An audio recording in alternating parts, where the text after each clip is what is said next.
位慧命书院的观众朋友们，大家好，我是主持人慈雅。我们今天非常荣幸邀请到辅仁大学宗教系系主任郑世明郑教授来为我们解说灵的世界。主持人好，各位观众朋友大家好。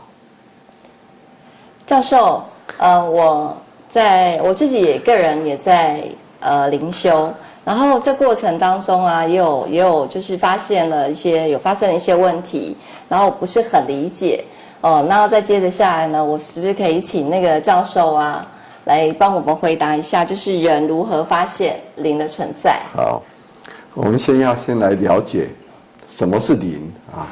灵这个概念啊，事实上用来指称人肉身以外的另一种生命的存留，可以这么说。人的生命可以是有两种形态，一种是有形的生命，那有形的生命呢，我们称之为肉身；另外有一个肉身以外的无形生命，那个生命有的称之为心，有的称之为灵，当然也可以称之为心灵，也有人称之为这个心性啊，所以这都是一种指称。指称着人有形的肉体之外，还有一个无形的生命。那么，人为什么会意识到这样的一种无形生命的存在吗？这个当然就跟宗教有很密切的关系。我们今天讲宗教，其实是在讲人的生命，或者说在讲人的无形的生命。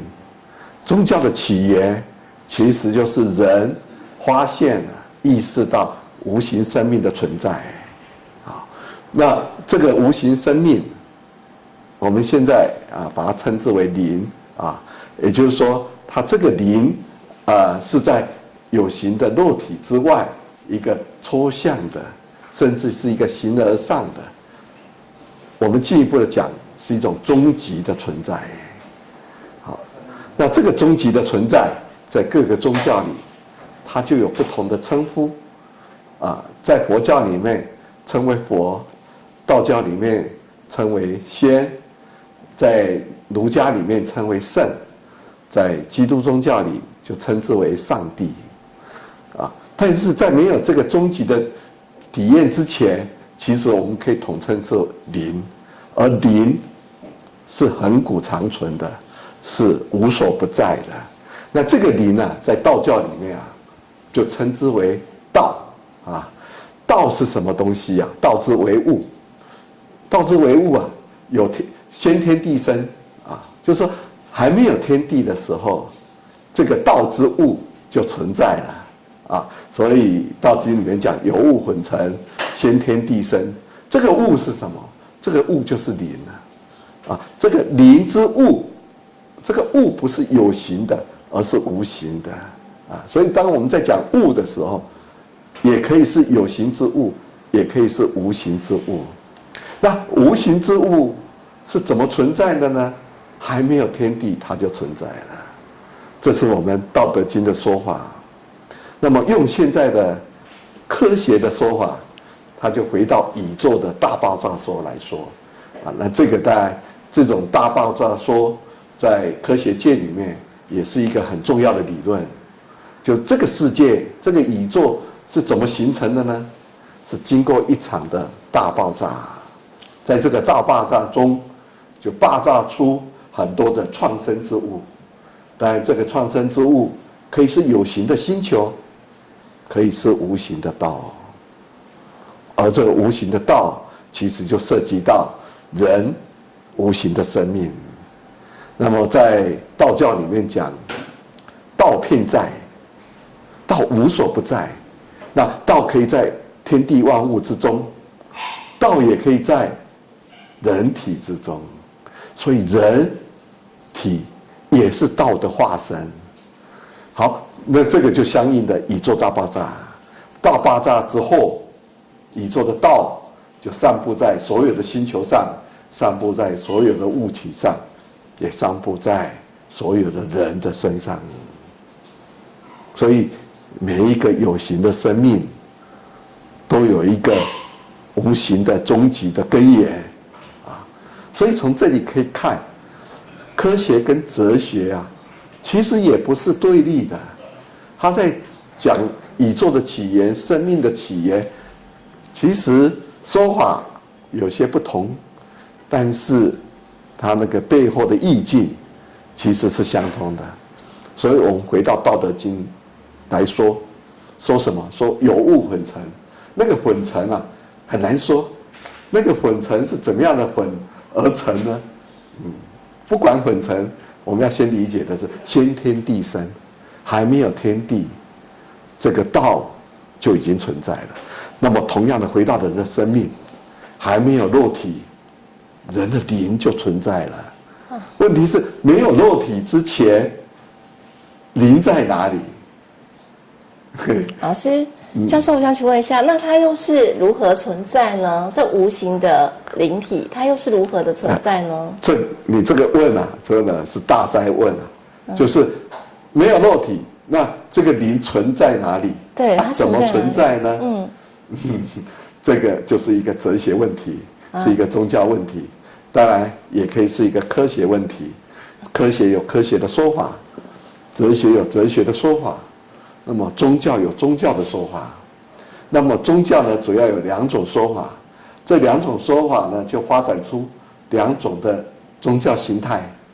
一种的说法就是上帝的说法，也就是上帝创造的宇宙，上帝创造的人类，上帝是道的创造者，上帝是灵的创造者，所以天地的灵性，人的灵性，都是上帝创造的。那这种宗教发展出神本宗教。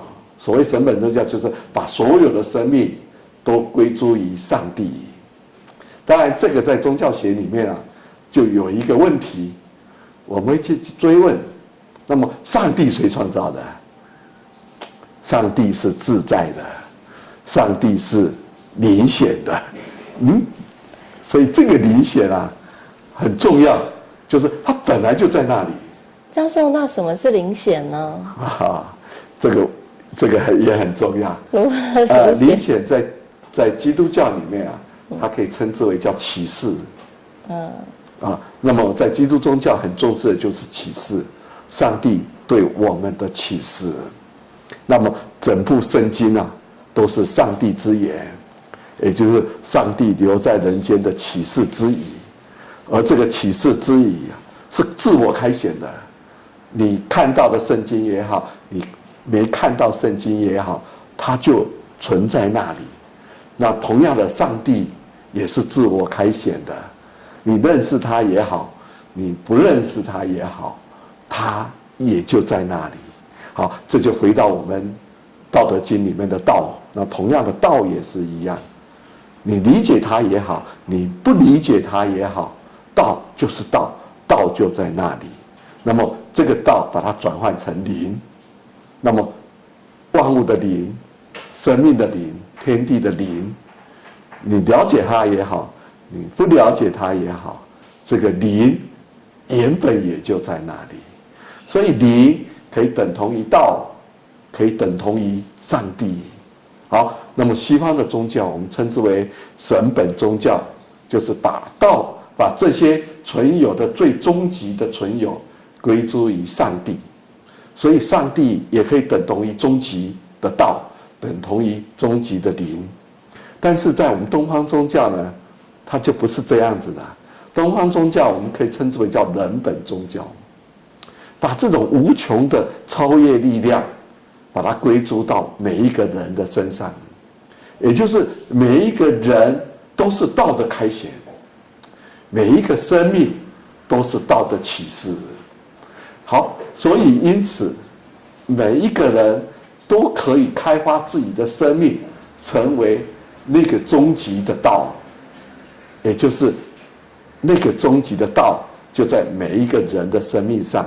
当然那个终极的道我们可以称之为灵，所以灵本身就是终极的。所以这个终极的灵它本身就是遍在的。什么是遍在呢？就是无所不在。而每一个人的生命都可以相应于那个无所不在的灵，无所不在的道，无所不在的终极。因此，每个人的生命可以往内求，或者是往终极方面去成就，这也就是一般我们所谓的灵修啦。那么，透过灵修，我们就可以达到终极的佛。在佛教里面，那个佛是最高的，而在佛教里面，佛教讲那么多经典，无外乎就是要帮助人能够证得真如涅槃，而转而成佛。所以不是只有佛陀可以成佛啊，而是众生在佛陀的教法中都可以成佛啊。而佛陀的教法也不是单一的，佛教讲84000法，那就每个人都可以透过自我的各种方式，都可以达到佛的境界。所以佛也不是只有一个啊，佛也可以有无穷无尽的佛啊。所以道教讲十方诸佛，同样的，佛教讲十方诸佛，同样的，道教也是一样。每个人的生命都是道，而这个道啊，可以转化成宇宙的天尊。那天尊呢，也可以无穷无尽，所以道教也讲十方天尊，而十方里有无穷天尊，而天尊代表的就是道的化身。而每个人，如果你透过生命的修持，也可以转化成天尊的存在。而天尊，我们讲太上老君，太上老君也是一个天尊，而每个人的生命也都可以是太上老君的化身。所以在佛教里面，称众生叫各位菩萨，因为菩萨准备成佛。那在道教里面称呼众生是各位太上，也就是太上，也就是准备成仙。那儒家讲成圣，或者基督宗教讲真善美圣。人的生命可不可以透过真善美而达到圣的世界？而这个圣也是无穷无尽的。所以你问灵在哪里？在西方的基督教的说法，灵在上帝身上；在东方的宗教说法，灵在众生的身上。所以这就是我们平常在修行来讲的话的本灵元神嘛，大概是这个概念吗？对。OK， 老师，那启灵的部分跟那个天启有关系吗？有非常的关系。刚才我们讲到这个灵显，灵的自我开显，所以灵早就存在那里了，只不过我们有没有注意到它？这就影响到宗教的2种理论，一个就是有神论，一个就是无神论。那有神论是说这些灵啊、神啊、终极啊是人发现的，而无神论则认为说这些人啊、灵啊、终极啊是人发明的。问题就出在这里了。什么是发现？什么是发明？发现跟发明差别在哪里？好，我们先讲发现。电灯是发明还是发现？是爱迪生发明的电，还是发现的电？发明。为什么说你发明你错了？发现才对啦。电本来就在那里啊。是他发现的电在那里啊。甚至连地心引力，牛顿是发明还是发现？我们是发现了。真的，地心引力本来就在那里啊。是不是？是牛顿因为苹果掉下来炸了他的头，他才发现。是。所以是苹果伟大吗？还是苹果炸到牛顿炸到这个牛顿头上才伟大吗？不是，是地心引力在那里，没有地心引力，苹果不会掉下来。那只是我们人没有发现而已。是啊，是这个状态。那么也就是说，地心引力本来就在那里嘛。同样的电本来就在那里嘛，是不是？电只是他发现的电，后来变成了电灯，后来形成了电话，到现在我们有手机，这些都是要靠电啊。而电不是人类发明的，而是人类发现的。所以，那我们本灵元神的话，是在我们一出生的时候就已经是存在的。那只是说我们还没有接受到那个环境，还没有发现的时候。是啊，所以人的本灵，你也是发现，而不是发明的。但是为什么无神论会去强调发明呢？那就是他否定了那个灵的存在，否定了那个无形的终极存在。他认为那都是人慢慢想出来的，也就是人无来由的发明出来的。但是我们透过科学来说，其实很多科学的东西都是人发现而不是发明的。所以啊，这个无神论其实是故意的去强调人的意识形态，而认为所有的无形都是因为人在意识中、人在思想中，然后创造出来的，所以因此发明。那么从发明来讲，就是讲它本来就没有，只是无中生有。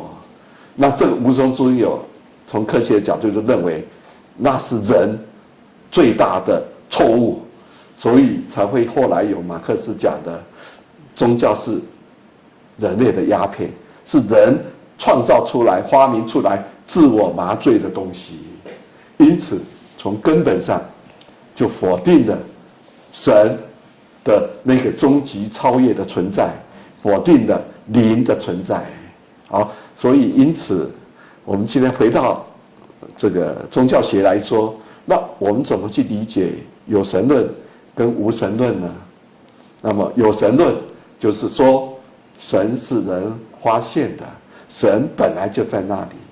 那么人经由智力的成长跟发达，越来越肯定那个原本存在的灵、原本存在的道，或者原本存在的上帝。而上帝原来就在那里，你得到上帝的启示，你就发现它存在了。所以有神论他要感恩的，就是人透过自我的智力，感受到那个无所不在的灵的世界。但是这种有神论后来因为科学的发展以后，就被无神论推翻了。无神论认为这个世界根本就没有所谓的灵，也根本没有所谓的那个超越的终极，那些都是人在智力的发展的过程中创造出来的。所以教授，那这样子终究啊，有没有灵的世界啊？那就是你相信宗教还是相信科学嘛？有神论就形成了宗教嘛，无神论背后的根源就是科学嘛。那科学只相信物质，只相信有形的世界，它不承认任何无形的世界，而认为任何的无形都是人发明出来的嘛。那你对这样的一种说法，你认为如何呢？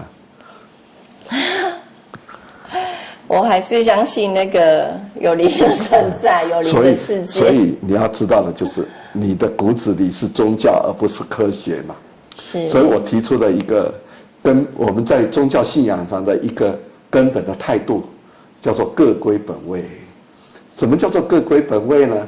就是宗教归宗教，科学归科学。科学可以解释人类的有形世界。但是对无形世界来说，你应该是要尊重的，因为那已经超出科学的范围。为什么？因为没办法被科学所验证。但是没办法被科学所验证，并不意味着它不存在。有科学它有科学它存在，没科学它也存在那里。那么在科学之前，这个无形的灵，这个无形的终极，这无形的道，原来就偏在那里。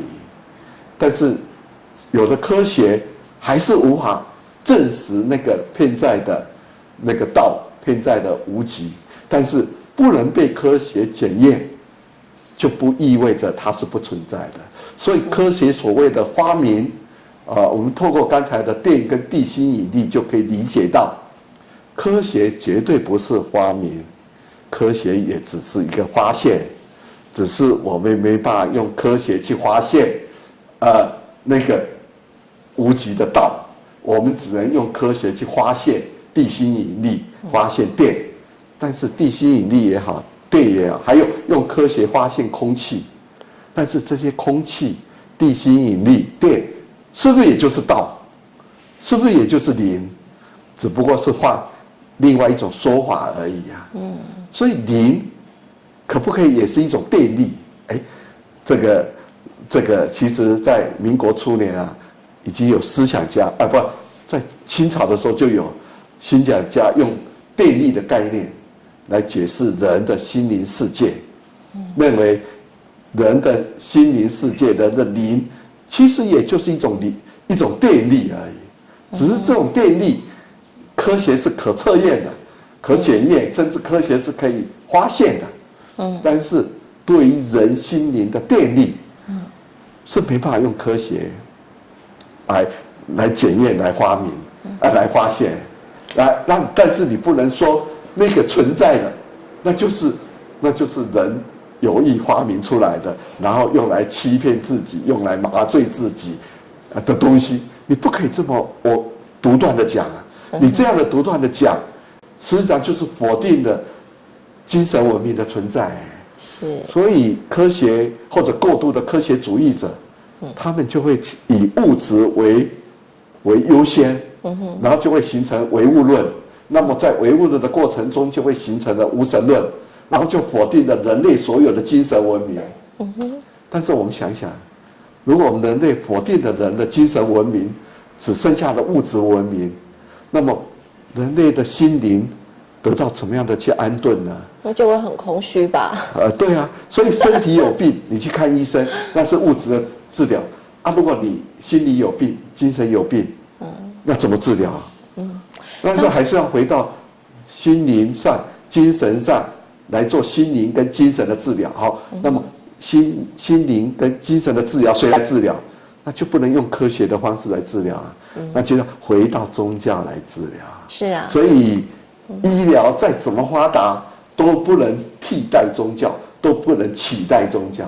而人类的心灵上的问题、灵性上的问题，还是要回归宗教来进行治疗。那么近代的心理学家就把这种治疗称之为叫意义治疗，就是我们要找回生命的意义。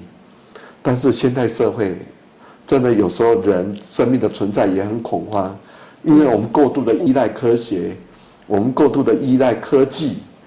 那在科学与科技的这样的一个情境下，我们忽略了人的心灵世界，所以现代的人心灵世界非常的空虚，所以因此就出现了很多书，叫做心灵鸡汤。我们透过这些鸡汤来滋补。那这些心灵可以用科学，这些心灵鸡汤可以用科学去检验吗？不行的啦，是不是？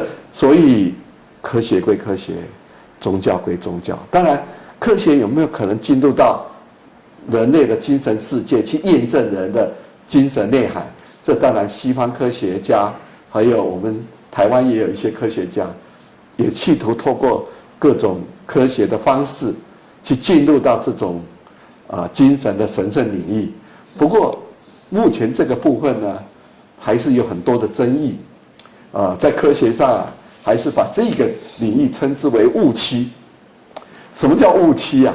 就你踩进去可能会踩到地雷，但这是从科学的角度来说了，这也是没办法把科学跟宗教很明显的区分开来。那么科学用科学的方法，宗教用宗教的方法。那宗教的方法是什么？那就是透过心灵、精神上去跟那个终极超越的灵去感应相通，去结合。那这个在宗教学里面就叫做天启。天启事实上就是天的自我开启，神的自我开启。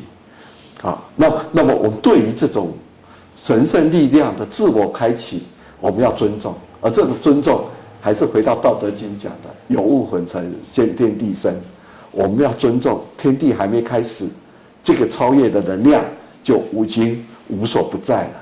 所以我们自己的色身也就具备了吗？本来也就我们的色身在了吗？也可以有一个法身，可以有法身。所以有形的生命我们称之为色身，无形的生命我们就称为法身。那佛教讲佛法，就是希望能够透过色身去证悟的法身，而这个法也可以称之为空。这就是《心经》讲，《心经》里面讲的空即是色，色即是空，空不异色，色不异空。啊，这是在说什么？就是说这个色是有形的生命，这个空是无形的生命，而有形的生命就是无形的生命，无形的生命就在有形的生命里面。所以我们对于这个有形的色身，我们也不能讨厌，因为没有这个有形的色身，你又怎么去证悟那个空的法身呢？是，老师，我是相信有灵的存在，我是相信不迷信嘛。我在修行啊，现在在修行的过程当中，那我想要知道，就是说，想请教教授，那我们人与灵的利害关系是一个什么样的状态？人与灵无所谓利害关系因为灵是一个无形世界，人是一个有形世界。问题是人的有形世界会涉及到你的行为，就会有所谓善恶。这个善恶是一种价值判断那这个价值判断实际上来自于人的肉体的欲望如果人好逸恶劳，那么人就会呈现出恶的形态；如果人精进，就会有善的努力。那善恶其实跟灵有关，所以灵是从这个善恶是从灵来说的。也就你回到那个无形的心上，你有没有下功夫？如果你有下功夫，你就是善；如果你没有下功夫，你就是恶。透过这个，我们就把灵分成两个世界，一个就是鬼的世界，一个就是善的就是神的世界。因此人透过这种人肉体的价值行为，就形成的灵界的两个世界，鬼的世界跟神的世界，跟神的世界。好，那么鬼的世界代表恶的世界，那么神的世界代表善的世界，而这两个世界其实也是无穷无尽的。因为如果人累世不去修行，人只是活在自身的欲望里，那这个欲望就引你的灵朝向于恶，那么人死后的灵就会转而为鬼，而这个鬼在佛教里面就有各种地狱，那各种地狱你就要接受审判，所以就有我们讲的十殿阎王结果这个十殿阎王呢，后来就被韩国的文化吸收了，他们拍的那个《与神同在》，其实就在说明恶就要下地狱，因此我们就变成有一个地狱的灵世界。那谁来地狱来把这个灵的世界救度或超拔呢？这就后来形成佛教跟道教的这种超拔的宗教行为。所以一直到我们今天，我们台湾社会很重视鬼魂的超拔以及祖先的超拔，那就希望祖先掉落到恶灵的世界里，能够把它转向善灵的世界，那就是从鬼的世界超拔到神的世界，而神的世界也可以是无穷无尽的。好，那么人死后是上天堂呢，还是下地狱呢？我们能不能回答？那是不是要看那个深浅啊？就是我们是为善多还是为恶多？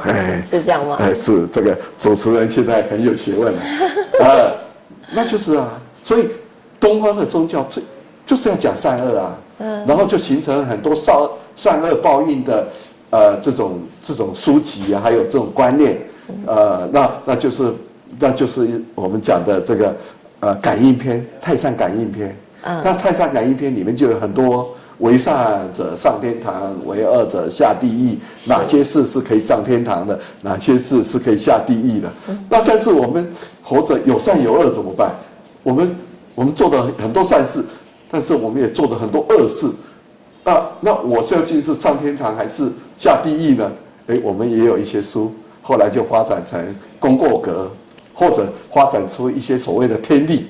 天力呢，就是天上的法力来判断你哪些事是善的，哪些事是恶的，然后再来清算，每天清算，你今天做善多少，做恶多少，然后加减，善的多还是恶的多，教授是不是有一种说法，就是说，就是人啊，当我们往生离开的时候啊，我们的三魂七魄是有一魂会上天，然后有一魄会下地，然后这个说法很多，接受审判。那这个就是那个与神同行的那个基本的理念嘛，就接受审判。人死后第一个审判谁？城隍爷。所以你到城隍爷去看，他们是不是会有一面镜子啊？把除了一面镜子，还有什么？像放影片这样。城隍爷上面还有什么？还有什么？那屋顶上会挂了一个什么？不知道。大算盘。大算盘。你没有去过城隍庙哦，城隍庙都会有一个大算盘。这个大算盘是要做什么？就是用来计算之前的功过相抵嘛，善恶相抵的概念。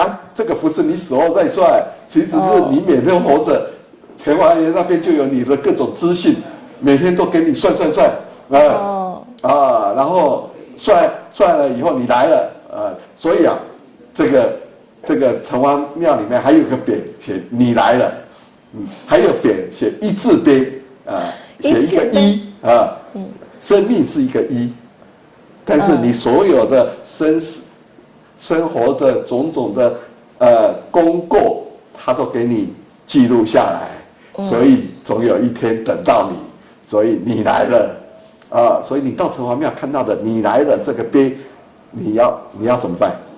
你要心存善，而想要去掉恶，所以任何宗教都是要我们怎么样向善去恶。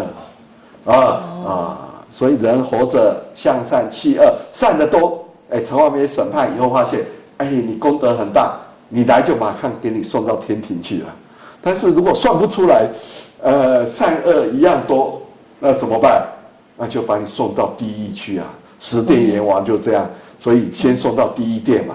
好，这就跟我们七有关，这一讲又讲很多这个七是受佛教的影响，但是后来道教也是一样，就是人的灵魂死后会7天一个循环，那你最少要经过7次的审判，要最后把你算出来。如果算到7次，第一次审判当然到城隍爷那个善的人马上就上天堂了，那算不出来的就送第一殿去，第一殿就马上算好了，善的。那就送你到天堂去，那如果还算不出来了，那就送到第二殿去，第二殿算出来了，就把你送上神了。所以这就是刚刚教授所讲的，就是7次的7个7，然后经过7次的审判，那都是在那个城隍爷那边吗？不，那已经到阎罗王的10殿阎王10殿阎王，你没有去看与神同行哦？我有看那你还问这个问题？可是我还是想要再确认一下。是，对，所以就送到，所以就才有其实不止7殿阎王了，我们讲10殿阎王了，但是一般重点是在那个7殿上那个7殿其实就7次成神的机会啦，是成神。就是说，你第一殿算出来，你善多就送出去了。那再算不清楚，到第二殿，第二殿算好了，那就送你上去，然后算不好再送第三殿，那一直送到第七殿，终于给你算清楚了，给你一个清白，你还是善得多，请上天堂。但是如果经过7次以后，还是恶得多，那你就下地狱吧。下地狱以后，你那个第8殿、第9殿、第10殿就根据你百日、对年、3年，那你大概你如果经过7殿没办法上天堂，你送到8、9殿大概就是永受地狱之苦啦。这种地狱之苦是你承受不了的长知识所以怎么办？佛教、道教最后就要透过各种法术、各种神力，透过神圣的力量帮你灌上这个善的力量，然后把你超度。这也就是为什么我们台湾社会、东方社会那么重视这个超度，就最后没办法了，回到神的救度众生的愿力。这就是佛教的阿弥陀佛，道教的这个救苦天尊太乙救苦天尊，他透过他的慈悲力，让这些恶道的众生都能受到慈悲力，可以超度到神的世界里去。